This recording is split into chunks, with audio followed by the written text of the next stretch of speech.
For all your action figure needs, check out Big Bad Toy Store for action figures ranging from wrestling to movies to video games to superheroes and much more. Link is in the description below.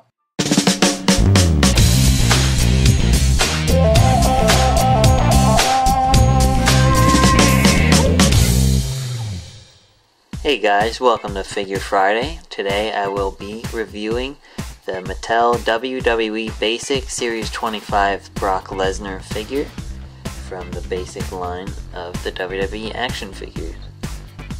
This figure specifically is from the Raw Super Show series. That's what Series 25 was deemed, I guess. But let's take a look at the packaging. This is Brock Lesnar's first basic in the WWE Mattel series, so that's why it has a first time in the line sticker on his box.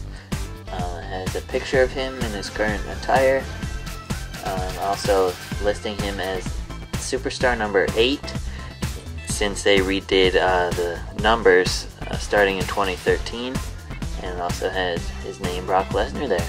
But as you can see, Brock is in his UFC-like attire that he wears on WWE now. He has his tattoo and his gloves and everything else. So let's take a look at the back.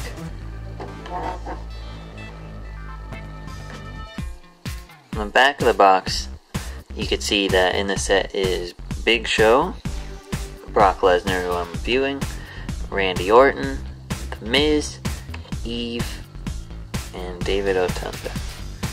And at the bottom of the box, it just shows some of the rings you could buy.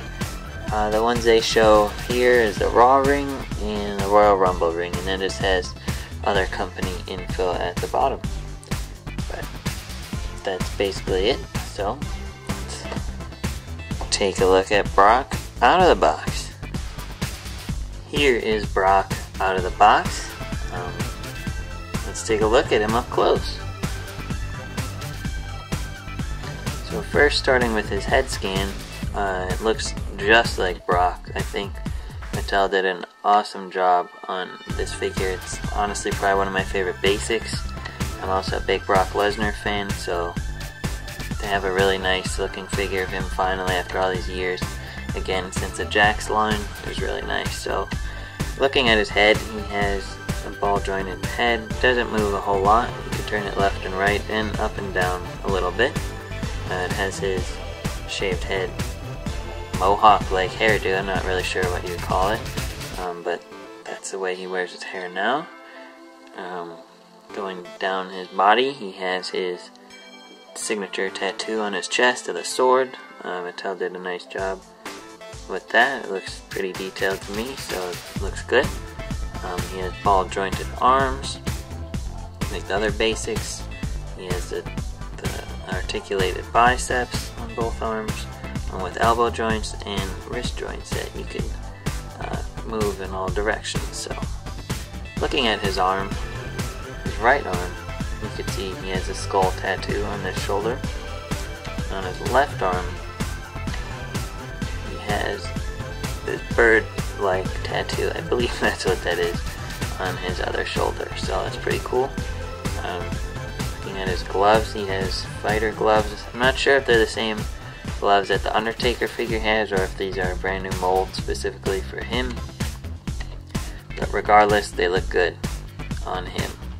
Before I go down to his lower torso, I just want to point out that this is a whole new chest torso, I think, for him at least, or maybe it's the Ezekiel Jackson torso they recently created, I forget. But regardless, it's big and buff and it fits him really well. He doesn't look skinny, so it's pretty cool. And looking at his back now, they have his back tattoo, so they did a really nice job on that. It looks good to me. They captured him very well on this figure. So going now to his lower torso, you can see they just gave him simple black and red trunks all around, or shorts, however you want to say it. Unfortunately, they can't put his logos that he has on his shorts from his sponsorships from UFC, so he looks very plain. Although I've heard that people have bought decals online from some customizers to put on his short, so I never did that, but it would look good from pictures I've seen. Going down to his knees now, he has the simple plastic knee pads, and his knee joints meet right where the shorts end, so his knees are basically hidden, which is good and bad. I mean, the only complaint I really have about this figure, well, one of them I should say, is that his shorts to me look too long, so his legs look shorter. His Elite is not like this. They got his shorts pretty accurate on his Elite figure, which I'll probably review at another time. But this is still a really nice basic of him. Going down to his feet now, he has swivel joints at his, not his ankles, but a little bit above his ankles, to give you that little bit of extra posability, along with his typical ankle joints. One of the biggest complaints about this figure, which is an issue for mine, is that his ankles are really loose, as you could see by this one compared to this one. So if you're getting Brock, just be wary that he might have loose ankles and may not stand all the time that great, but if you could lean him properly, he'll stand just fine. But going to his back again, you could see just the muscle tone in his legs, which is pretty cool, and just all the other muscle tone and detail on his backside. Even the little wrinkle on the back of his head is pretty cool, so they did a good job. Brock Lesnar is one of my favorite wrestlers since I was a kid, so to have a newer figure of him is awesome that looks just like him. I highly recommend it if you're a Brock Lesnar fan or just a WWE collector, as it's a really nice piece. It's just lacking some detail due to the sponsorships, but Mattel can't do anything about those, so you'd have to go elsewhere to put decals and stuff on him. And just be careful of his ankles when you're displaying him like this. But yeah, that's my review on the basic 25 Brock Lesnar.